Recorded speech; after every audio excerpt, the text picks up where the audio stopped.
I have been asked, how does one go about selling contracts short? Well, it's not anything you take any effort to do. It's just what happens when you sell something you don't have. In the case of selling stocks short, that's a really big deal with unlimited risk. And we mere mortals don't have enough money to even have a broker allow you to do that, because you have to borrow the stock from the broker that you sell. It could be called back by the broker at any moment.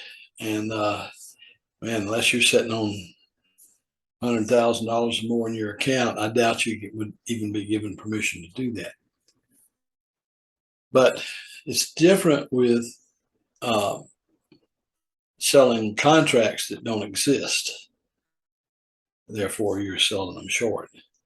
The difference is that the cash or stock that you're using to cover those contracts has to be in your account, and immediately upon placing the order, that cash and or stock is encumbered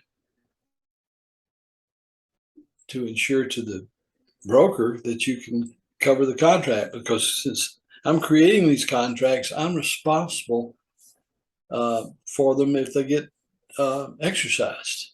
So I've got to have the cash or stock or combination of those in order to make those contracts good. So I'll quickly go to the Robinhood screen, but it's really as simple as that. You don't really have to make any particular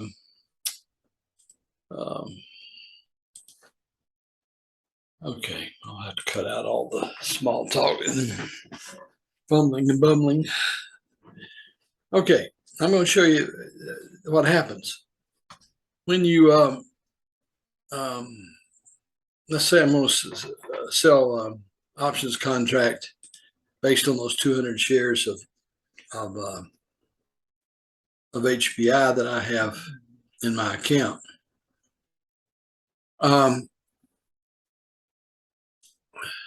When I do that, you notice up here it says call short or short call. I didn't have to do anything special. I mean, it's no more difficult to do this than buying an option, except with buying an option, it'll just take the cash out of your account when you buy it, and that's gone forever, regardless of whether you made the right guess on the direction of the market or not. In this case, as soon as the order is placed, let me go to a different screen. Let me explain this a little better. Oh, that one. Let me go to this one.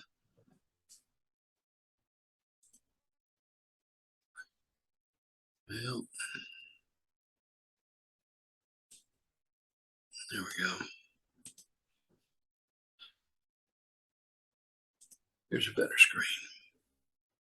Okay.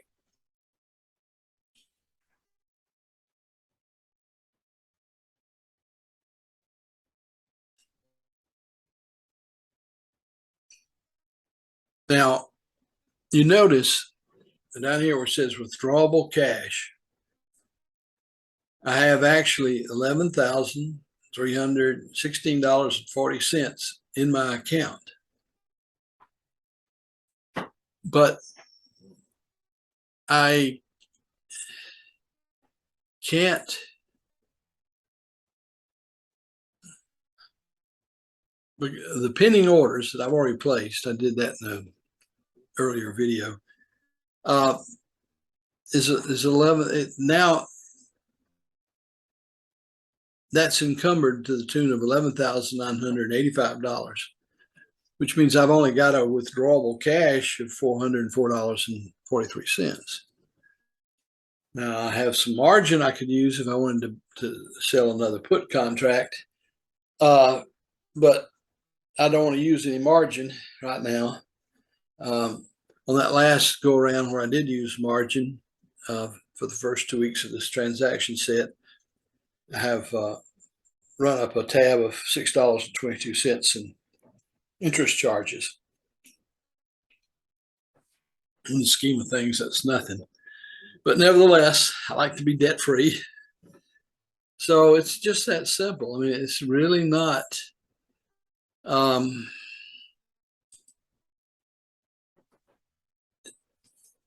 in fact, for the longest time, I didn't even notice that it was a short sale. Because it makes no difference. It's not like, as I say, it's not like selling stock short where your possible losses are infinite. Here, the worst you can do is lose the cash or the stock that is guaranteeing that contract. And I've never come even close to that. Even in my worst performance, which was 10 years ago, I guess, when I took $170,000 loss on Chesapeake Energy.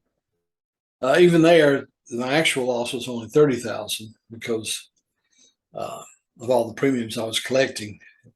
At one time, I was collecting $10,000 a week in premiums, which I guess is what kept me in it as long as I did. But when it got down to $2, I was concerned that it would either be unlisted or they would file for bankruptcy, and I would no longer be able to sell options on that. As it turned out, it went another 2 years before it finally went belly up. And if I'd stayed in it, I could have not lost anything. But if I had a crystal ball. I had a line of thought there that sort of went into that senior moment.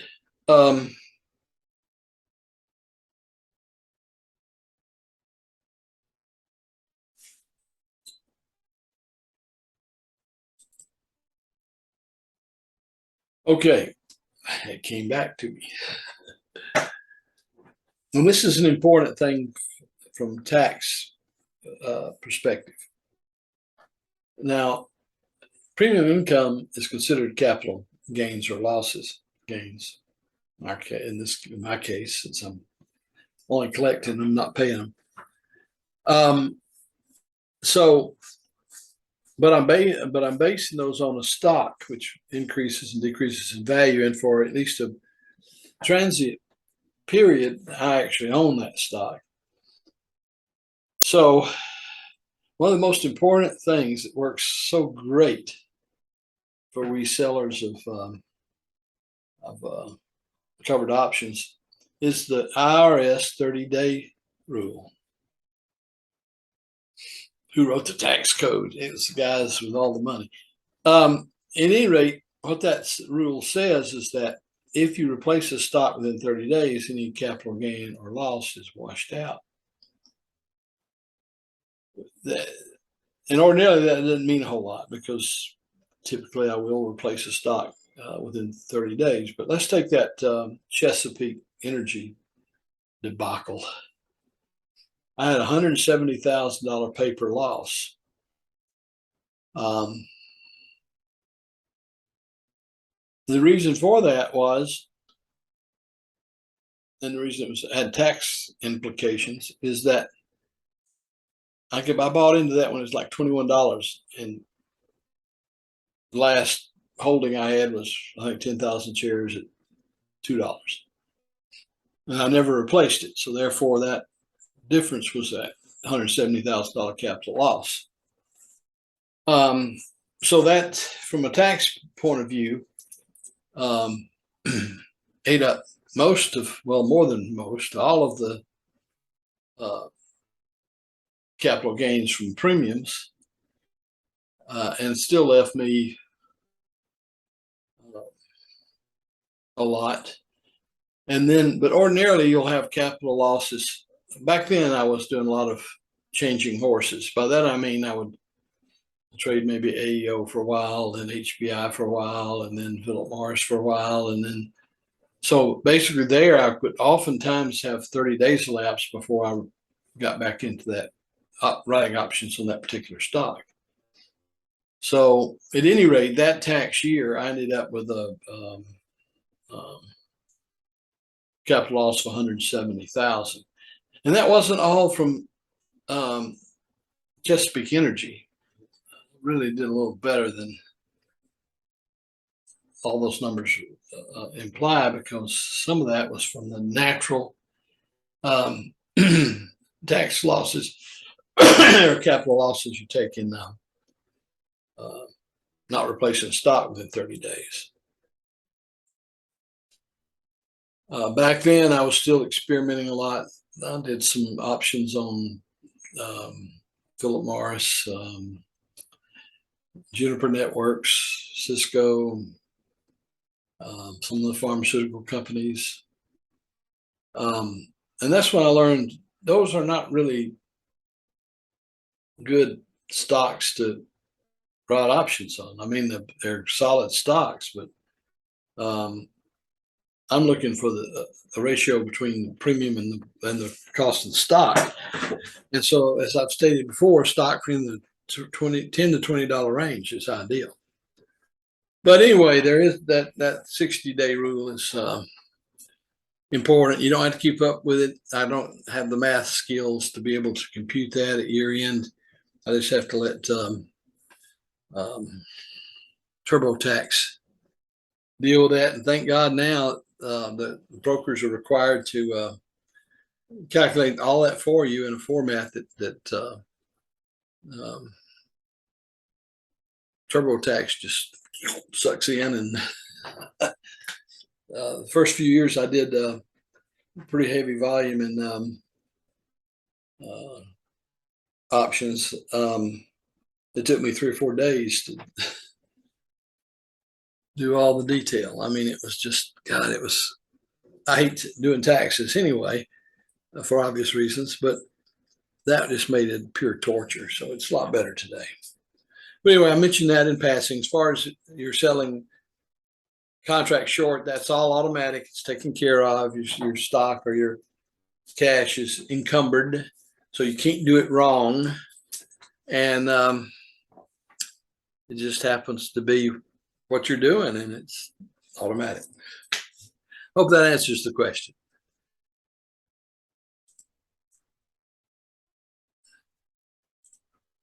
And as always, I'd appreciate if you'd subscribe, like, and hit the notifications button.